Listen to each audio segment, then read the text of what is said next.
Europe 1 matin. 6h, 9h. Christophe Lamar.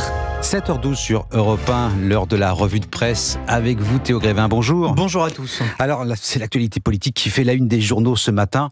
Difficile de passer à côté. Les 577 députés fraîchement élus font leur entrée dans l'hémicycle. Oui, les députés à l'épreuve du perchoir, à la une du Courrier Picard, présidence de l'Assemblée, suspense total pour la dépêche du midi. 6 candidats pour un perchoir, titre de son côté Le Parisien aujourd'hui en France, qui nous explique comment va se dérouler ce vote, ou plutôt ces votes. Le candidat à la présidence de l'Assemblée doit obtenir la majorité absolue au premier tour, hypothèse presque impossible étant donné la nouvelle configuration de l'Assemblée nationale. Un deuxième tour également à la majorité absolue sera organisé avant un troisième scrutin à majorité simple. Bref, le nouveau ou la nouvelle présidente de l'Assemblée nationale pourrait être connue que dans la soirée. Et pas sûr que nos concitoyens s'enflamment, écrit Nicolas Charbonneau dans Le Parisien, car si les Français se sont mobilisés comme rarement pour des élections, ils regardent dépités ce qui se joue depuis quelques semaines. Et pour cause, plus d'un mois après l'annonce de la dissolution et cette promesse d'une grande clarification, Vincent Trémollet de Villers dresse ce constat dans Le Figaro. Le président est encore plus faible, l'Assemblée encore plus ingouvernable, l'ombre de la dette plus inquiétante et l'insécurité galopante.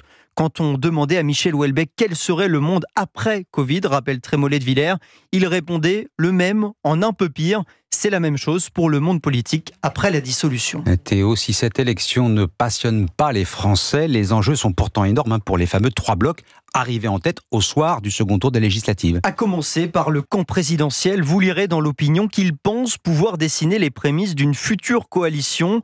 Un objectif, note le quotidien, barrer la route au nouveau Front populaire qui revendique la majorité pour accéder à Matignon.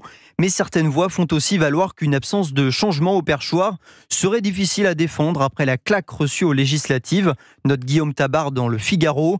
Alors pourquoi pas soutenir un candidat LR au 3e tour en vue du pacte législatif souhaité par la droite. Un pacte législatif porté par Laurent Wauquiez qui n'a pas de sens, explique Éric Ciotti, interrogé par Le Figaro. Celui qui est toujours président des Républicains réclame ce matin un vote des sympathisants et militants LR avec cette question posée. Souhaite-t-il une alliance avec la Macronie ou une alliance des droites ? La clarification, ça a aussi du bon dans les partis politiques. Et à la une de la presse également ce matin, les accusations d'agression sexuelle formulées à l'encontre de l'abbé Pierre par plusieurs femmes. La face cachée de l'abbé Pierre, titre La Croix, à la suite d'un rapport publié par Emmaüs. L'association fondée par le prêtre le plus célèbre de France a mandaté un cabinet spécialisé pour réaliser cette enquête indépendante à la suite d'un premier signalement en 2023. 7 femmes seraient concernées selon ce rapport.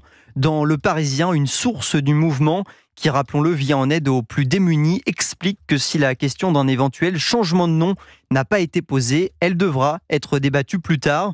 Toutefois, La Croix s'interroge ce matin sur les méthodes de ce cabinet de conseil et sur sa directrice associée, la militante féministe Caroline Dehaze, qui ont déjà fait l'objet de plusieurs polémiques. Et puis cette question, pour finir, vont-ils accepter de danser vendredi